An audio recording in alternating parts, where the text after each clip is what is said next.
Alright, dates and times in this lecture. And before going through the code, I would first like to mention a few examples when you'd use dates and times.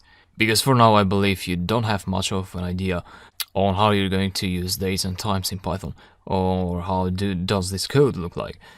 So dates and times, you may use them, let's say you want to create a script that generates files automatically. And you want those files to have as a name, to have the current date.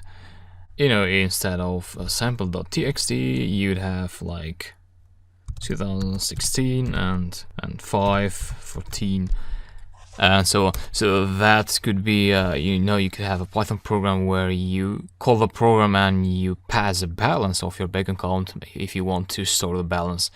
Then you want to create a single file every day when you call a script, so that file would get as a name the current date automatically, without you having to type that down. So Python is able to give you the current date and time up to the microsecond accuracy. Also other examples would be, you may want to know the difference between two dates. So how do you do that? You know how to use numbers and strings, and you can probably do that with numbers, but that would be not very efficient. So you really want to know how to use date and time objects, which are special objects in Python, are not just strings and numbers. So, or other example, you may want to plot some time series data along a date time axis. And yeah, you can generate that graph with Python, and we'll do that in the course later on. So we will be using dates and times in many of our applications that we'll be building. And we have two modules that provide datetime object for us. The first module is called datetime, and the other is time. The most important one is the datetime module. These two modules are built in Python, so you don't have to install them. And yeah, datetime is basically used to manipulate dates and find differences and many other things. And also the time module is more frequently used to control the time when the script runs. And we'll go through that in just a bit. So first let's start with the datetime module. And I'll open a command line and start a Python session. Import datetime. That's what you have to do. And yeah, let me go through an example. Very frequently you'll be using the now function of the datetime class. Just like that. So datetime is a module name, and then you have a class with the same name, and that class has a method called now. If you execute that, you get a datetime object. And that's really a datetime object, so it's a special object if you check class datetime.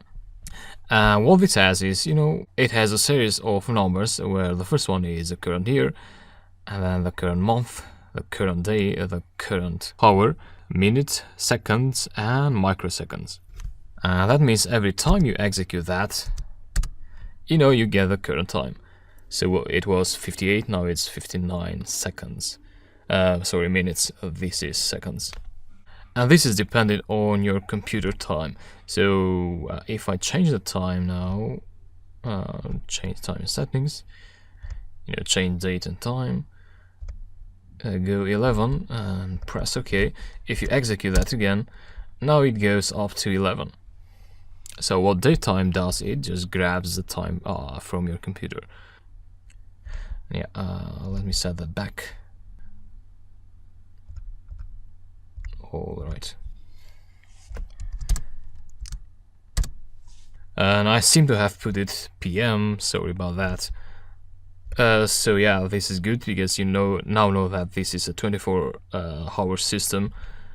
Yeah, I put it PM, and it's 11, and that should be good. Great. Now what if you want to find the difference between the current time and a specific time? In this case, you want to pass that specific time manually. So you'd want to write that down manually, and to do that, you access the datetime class, and there you pass the numbers of your date. Let's say 2016 and 5. Let's say yesterday, and 11, 0, 0, and 0. Now I can either subtract the datetime now from this, or I can store this in a variable. Let's say yesterday equals to that. And then now you can also store this in a variable.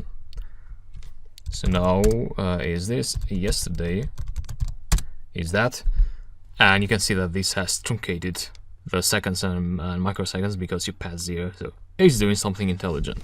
Something that you should be aware of, is that whenever you print out now, you get the same time because that time was stored in the moment you called datetime.now. So you get the same value again. And yeah, to make the difference, you do now minus yesterday. And what you get is yet another datetime object, which is called a time delta. And what that gives you, it gives you an array with the day as the first element, and then you have seconds, and then you have microseconds. Now, if you want, you can subtract from that. Let me store that in a variable. Let's say delta. So delta is that delta dot days, and you get the number of days there. And if you want, you can get the number of total seconds. You need to pass brackets in there. So that would be the total number of seconds, the difference between those two dates. And yeah, let's now look at an example how would we use datetime in this example. So what this does is, we are passing this file name to this variable, and we use this variable to name the file that we are creating. So what this will do, it will create a file with this name, and that file is here. So simple one.txt, and that will be an empty file. Now, how about creating a file that has as name the current date? And for that, what you do, is datetime.datetime.now, and you also need to import datetime like that. And yeah, let's go one step at a time. I'll open a command line in here. Terminal Plus is not working at the moment, so it has some problems, and I hope it will work in the future, but that will not affect any of the activities we're doing here. So it's the same as keeping the command line in here. Terminal Plus is just a bit more convenient. And yeah, Python example.py execute, and nothing happened. We didn't get an error. Everything is working fine. No file. Yeah, we haven't called the function in here. So create file, and yeah, just call it like that.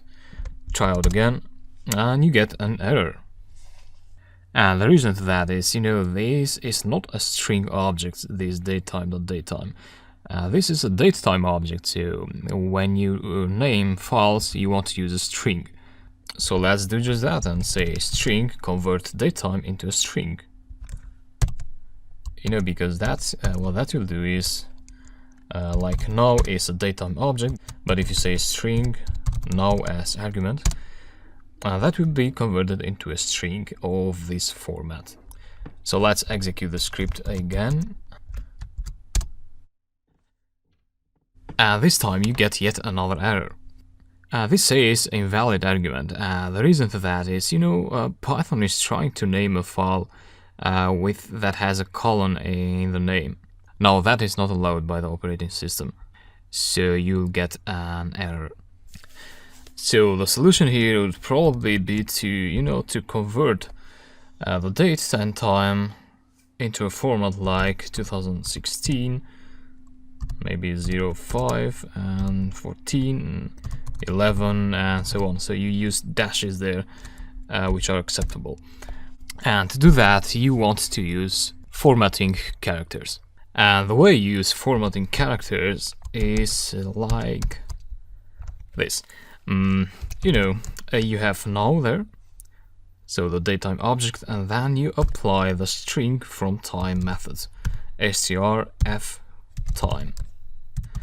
Then you pass a string with formatting characters.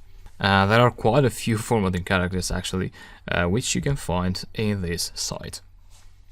So for instance, if you want to use to get the year out of your date as a string, you'd want to pass %y with a capital Y. Or if you want to just get the year as a zero padded decimal number like this, you'd want to pass a %y with small y. And yeah, let me try this. So we would want to get the year, and then we'd want to have a dash, like anything will be reflected in the string. So let me pass dash there. And then we may want to have the month, then the day, and then the hour, the minutes, seconds, and microseconds. Execute that, and this is a string. So this is a string object, and you get the year, the month, and so on. And of course, you can do any kinds of combinations that you like.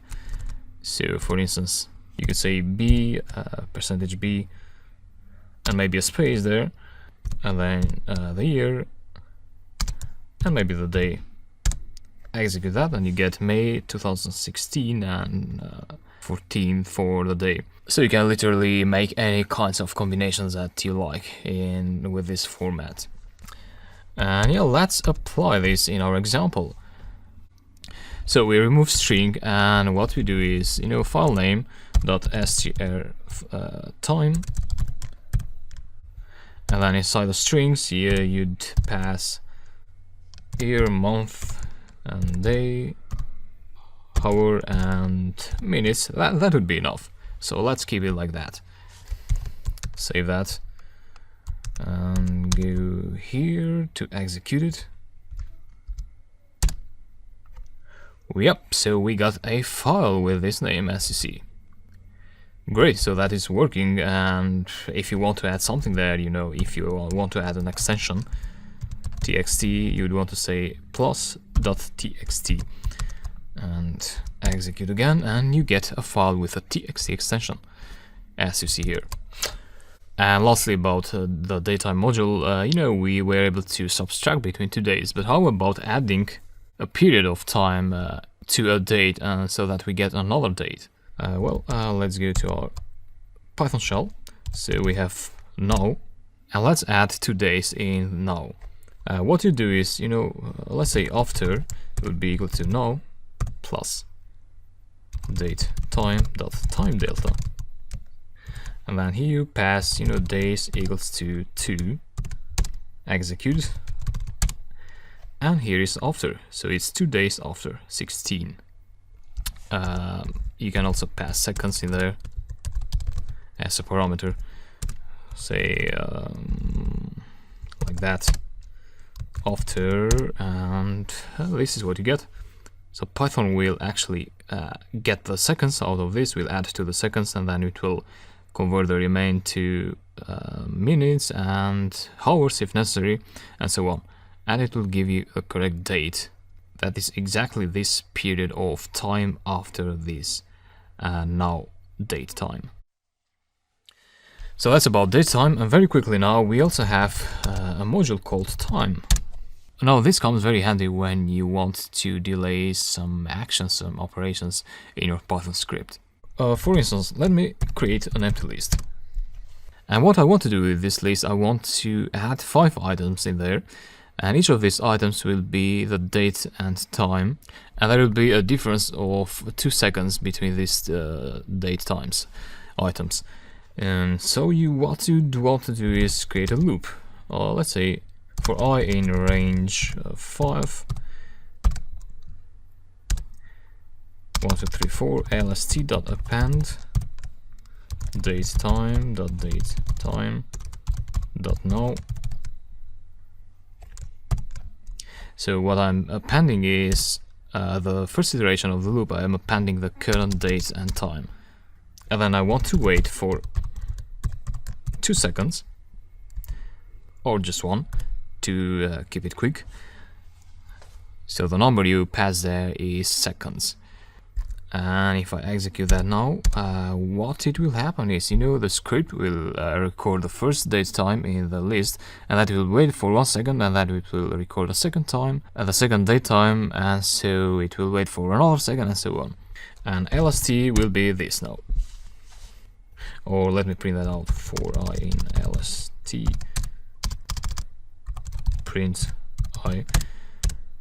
And yeah, this is what we got. We got 5 dates and times. And as you can see, they have 1 second of difference. So this second, 6, 7, 8, 9, 10. And you can also see the microseconds here. This reveals the accuracy of the time module. So your computer is recording the microseconds at this execution of the loop, and then the time module does the loop to wait for 1 second. But that 1 second of the time module is not exactly, a million microseconds. So there's a certain flow in the accuracy, which is not a problem practically. So yeah, this is the time module, and we're done with this lecture. I hope you learned lots of things from this. I will be using time and datetime a lot in the course. So yeah, let's move on.